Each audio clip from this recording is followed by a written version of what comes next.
What's going on, guys? It's Cimoooooooo. So today I'm bringing to you a Thunder Dragon deck profile. Now, typically when I bring you these 4-part series on a particular deck or archetype, I'm usually the one bringing you the deck profile as well. However, this time around we're going to change things up again because a good friend of mine, Alex Buell, otherwise known as the man in pink that you might see at regionals or YCSs, he has been playing this deck ever since it was announced in the OCG and probably knows far more than I do about the intricacies of this deck. So I figured, rather than me bringing you the deck profile, I figured to give you as much insight and knowledge to the deck as possible, it made the most sense to have him do it. Now, he's going to be starting a channel of his own titled Professor Pink. You can check out that link down in the description below. Even though he doesn't have any content yet, he's going to be starting pumping some out very soon. So I just wanted to give him a quick shout out to say thank you for giving me this deck profile. And also too, if you haven't already seen the introduction to Thunder Dragons or the Thunder Dragon combo tutorial, you can check out those videos here as well. But without any further delay, let's go ahead and get on to the deck profile. Thanks again, Alex, and I really hope you guys enjoy.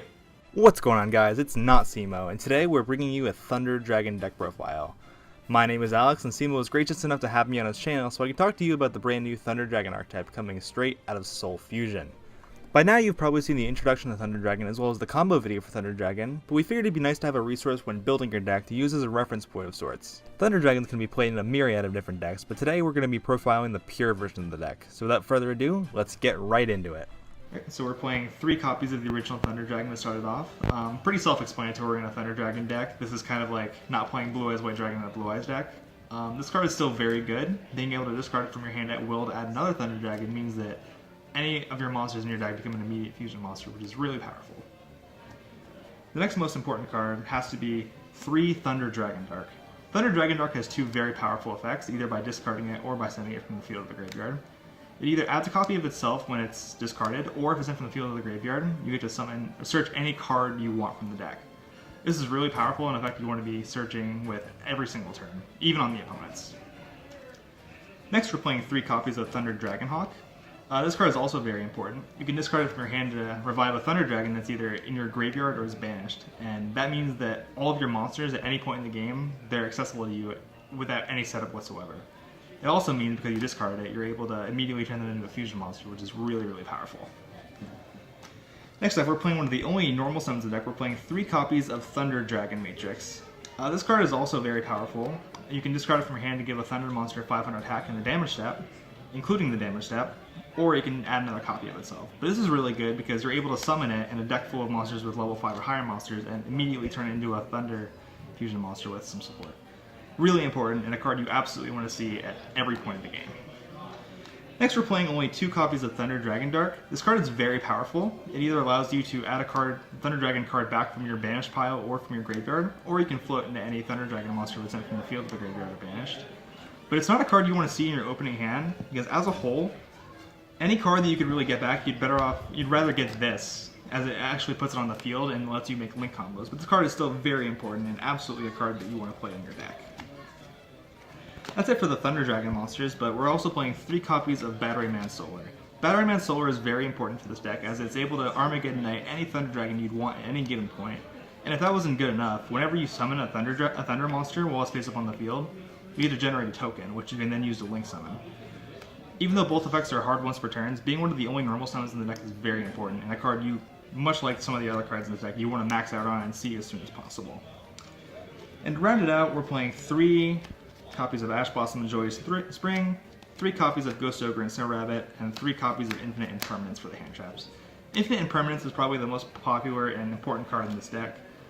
As for most of your Thunder monsters, and your fusion monsters specifically, they're very big and very hard to get over, and the only cards that allow you to actually deal with them target. So, by activating this, you're able to negate a card like Sky Striker Ice Hayate, which can send Widow Anchor and out your fusions, and overall, this is a very, very strong hand trap. Moving on to the spells, we're playing 3 copies of Gold Sarcophagus. This is, without a doubt, the best card in the deck. By being able to banish any monster from your deck at will, or any card rather, you're able to trigger any of the Thunder Dragon monsters you want at any given point. Whether that's banishing Dragon Roar to summon a monster from your deck, or banishing Dragon Dark to add any monster from your deck to your hand, this card's very important and a definite 3-of. You absolutely want to see this card literally every single turn. Very good. We're also playing 3 copies of Instant Fusion. Instant Fusion is a very, very important card in this deck too.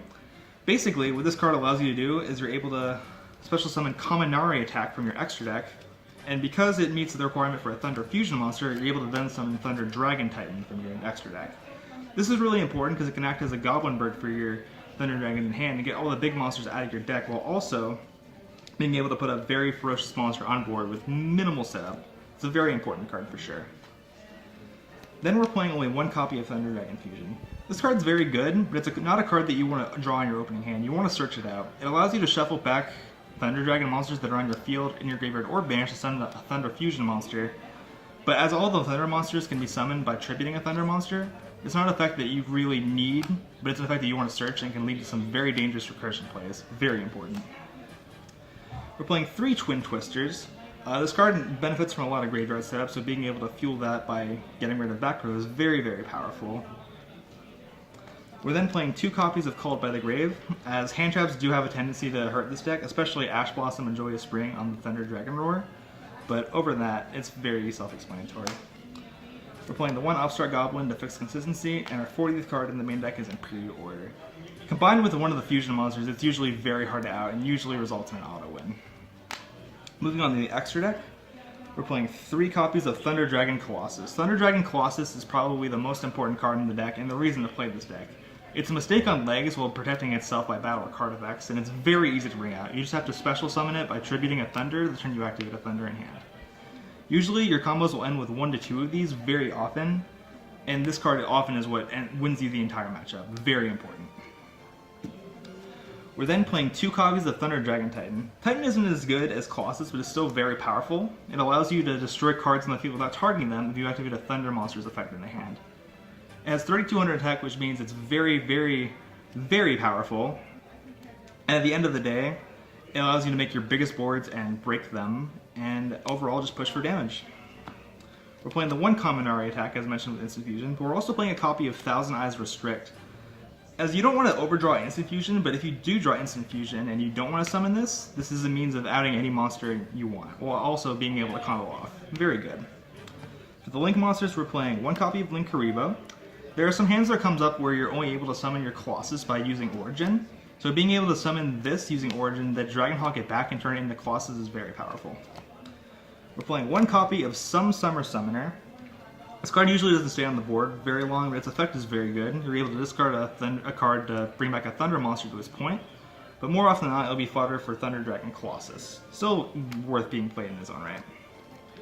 We're playing 1 Underclock Taker. This deck has a problem with vacating its extra monster zone when you really want to start to combo off as you use your fusion monsters, but being able to have a generic Link 2 that has an effect is very powerful, and combined with big monsters like Colossus and Titan, you're able to do a bunch of damage in 1 turn with this. Playing 1 copy of Nightmare Phoenix and 1 copy of Nightmare Unicorn. Fairly self-explanatory, especially with all the grave setup this deck has. We're playing 1 Summon Sorceress. This deck has a lot of combo potential, and being able to make Summon Sorceress means you're able to end on at least 2 fusions, which is very powerful, and can usually end the game right there. Finally, for the Link 4s, we're playing Topologic Gunbar Dragon and Boral Sword Dragon.